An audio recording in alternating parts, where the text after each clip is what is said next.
आपके तस्वीर और आपके बैनर का इस्तेमाल आपके निर्दलीय जो वहाँ उम्मीदवार खड़े हैं, यानी आपकी पार्टी में जो थे, वो अभी कर रहे हैं इस्तेमाल और कह रहे हैं कि हमको पूरा आशीर्वाद है इस्तेमाल कर रहे हैं। हाँ, और ये जानकारी अगर अधिकृत तौर पर हमारे पास आती तो जरूर उस पर एक्शन लिया जाएगा। ये गलत है। जी हाँ, तिरहुत उपचुनाव पर चिराग पासवान ने प्रेस कॉन्फ्रेंस की है। देख रहे होंगे, अभी निकल रहे हैं। नहीं दिया ना किसी को, ठीक है, किसी को नहीं। तिरहुत स्नातक चुनाव पर चिराग पासवान ने बड़ी बात बोली है।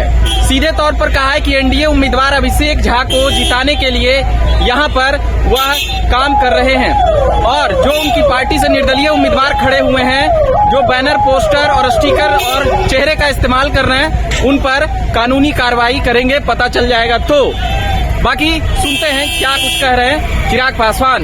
मेरा एक सहयोगी दल होने के नाते, क्योंकि इसमें प्रचार का और कोई तरीका नहीं है, इसमें तरीका यही है कि आप सबके माध्यम से इस बात को, क्योंकि कई बार कई लोग भ्रम भी फैलाते हैं, तो ऐसी स्थिति नहीं हो कहीं पर किसी के भ्रम में कोई ना फंसे, इसीलिए और ये समर्थन है इनके प्रति, गठबंधन का समर्थन है, पार्टी का समर्थन। आपके फोटो और बैनर का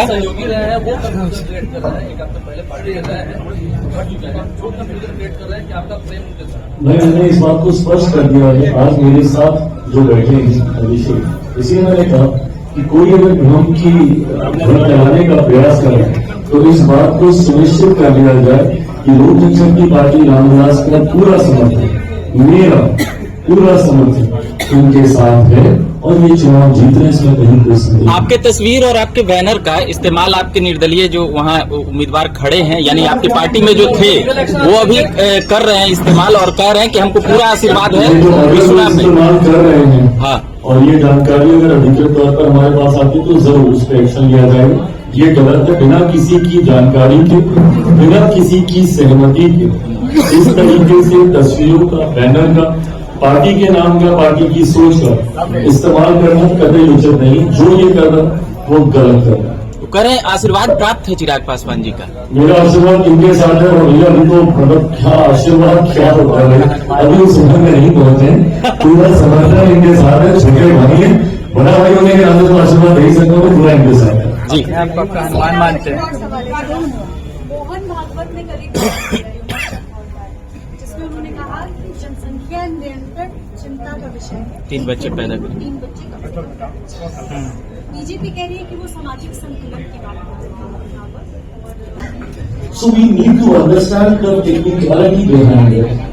मोहन भागवत जी ने जिस विषय का जिक्र करते हुए अपनी चिंता जताई, वो फर्टिलिटी रेट का वो जिक्र कर रहे हैं, जो किसी भी प्रजाति को बनाए रखने के, उसके अस्तित्व को जिंदा रखने के लिए जरूरी होता है, वो फर्टिलिटी रेट 2.1 अगर मेरी जानकारी सही है तो ये होना चाहिए।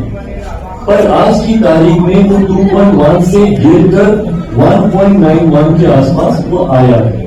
इस बात को लेकर उन्होंने अपनी चिंता जाहिर की है। जब ये फर्टिलिटी रेट इससे कहीं ज्यादा था, तभी ये चिंता देश ने जाहिर की थी और उस वक्त जनसंख्या निरंतर किस तरीके से किया जाए, इसको लेकर भी चर्चा हुई। हम तो हमारे लोग इन तमाम बातों को लेकर उस वक्त भी चर्चा हुई। मैं मानता हूं कि ये विषय उन्होंने उठाया है, इस पर एक चर्चा होनी चाहिए। ये चिंता का विषय है जिस तरीके से आंकड़े बता रहे हैं। मुझे लगता है इस पर एक गहन चिंतन, मंथन के बाद निष्कर्ष निकाला जाना चाहिए, क्योंकि ये चिंता का विषय है आज की तारीख। चिराग जी, पूरे देश में देखा जा रहा है, अजमेर शरीफ हो या संभल, हर जगह जो मस्जिद के नीचे जो बातें कही जा रही, प्यायल डाला जा रहा है मंदिर, इस पर चिराग पासवान क्या कहता है? अजमेर शरीफ के बारे में कह दिया कि वहाँ पर शिव मंदिर है। देखिए, जहाँ जहाँ से ये जानकारी आ रही है, आदेश उसी आधार पर ये दिए गए हैं जहाँ पे तथ्य सामने आ गए हैं। मैं इस बात को मानता हूँ कि अगर कोई झूठा भ्रम फैला रहा होगा इसको लेकर, जहाँ पर ऐसी हकीकत नहीं है, उसके बावजूद भी उसमें किसी को घबराने की जरूरत नहीं। जांच के आदेश बिना तथ्यों के कभी कोई भी न्यायालय के द्वारा नहीं दिए जाए। इसको जरूर एक धर्म से जुड़ा हुआ विषय बनाने का प्रयास किया जा रहा है, पर मैं मानता हूं कि अगर किसी विषय में सच्चाई नहीं है तो उनको घुमाने की जरूरत नहीं है, पर अगर सच्चाई है तो वो वर्षिप जरूर एक्ट भी सामने है भी सर, आनी चाहिए। 91 में वर्षिप एक्ट पास है उत्तर प्रदेश कि में भाजपा नेता यहाँ से ताजमहल में भी पहले शिव मंदिर का दावा किए हैं। भाजपा नेता वहाँ के क्या? ताजमहल में शिव मंदिर का दावा किए हैं। मैं जैसा मैंने कहा कि मैं ऑथराइज नहीं हूं, मैं जांच एजेंसी नहीं हूं। जो इन बातों को कह रहा है वो तथ्यों को सामने रखेगा, इसके आधार पर जो फैसले लिए जाते हैं उसी से ही चीजें आगे तो हो रही हैं। तो आप किसी एक जांच की व्यक्ति मांग के- करेंगे? किसी एक व्यक्ति के कहने से नहीं होता जी। है। जो एक व्यक्ति कह रहा है उसकी क्या सोच है, क्या मंशा, मैं उससे सहमत हूँ। पर हाँ, अगर कोई तथ्यों के साथ बातों को रख उसके आधार पर कार्रवाई।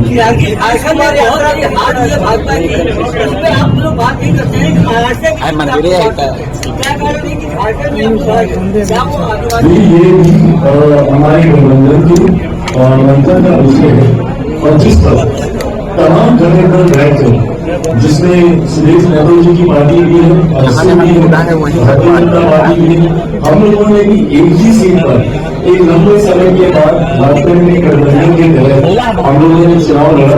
2014 में भी हम लोगों ने चुनाव लड़ा था शिकारीपाड़ा की एक सीट, उस वक्त भी गठबंधन के तहत हम लोगों ने लड़ी थी, पर उस वक्त हम लोगों को सफलता नहीं मिली थी। और आज हम लोग को सफलता मिली है, 14 की एक सीट हम लोग जीते हैं। पर हाँ, बाकी जगह पे प्रदर्शन उस आधार पर मिलना तो अपेक्षित है।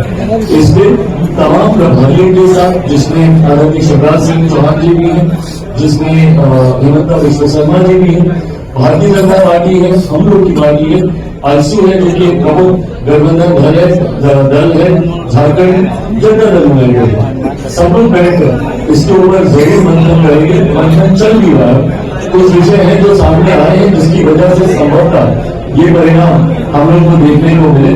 पर मैं मानता हूं कि आने वाले दिनों में पुनः इन 5 सालों का उपयोग कर पूरा झारखंड में हम लोग एनडीए की सरकार बनाने में सफल रहेंगे। बहुत बहुत धन्यवाद। धन्यवाद सर, धन्यवाद। कोई नहीं, किसी को इंटरव्यू नहीं दीजिए। भैया इंटरव्यू मत दीजिएगा।